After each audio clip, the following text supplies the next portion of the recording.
Medina की एक जानिब एक छोटा सा घर था जिसमें एक नाबीना बूढ़ी औरत रहती थी जिसके पास एक ढोल, एक बकरी और खंजूर के पत्तों से बनी हुई चटाई के सिवा दुनिया का कुछ सामान नहीं था। हजरत उमर बिन अल खिताब हर शुभ उस औरत की खबरगिरी के लिए आया करते थे, उसके लिए पानी का इंतजाम करते और उसकी हालत संवारते।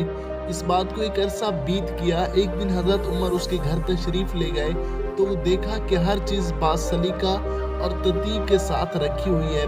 फौरन समझ गए कि ज़रूर इनसे पहले कोई शख्स आया होगा जिसने सारे काम दुरुस्त कर दिया।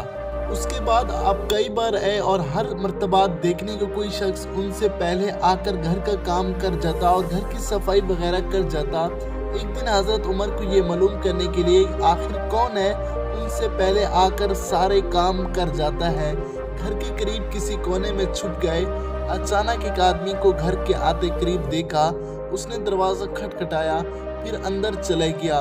वो अबू बकर सदीक रज़ी अल्लाह अन्हु थे जो उन दिनों मुसलमानों के खलीफा थे।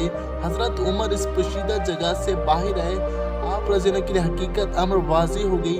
अपने आप से इजहार तजब करते हुए कहने लगे, अबू बकर खुदा की कसम तुम ही हो, खुदा की कसम तुम ही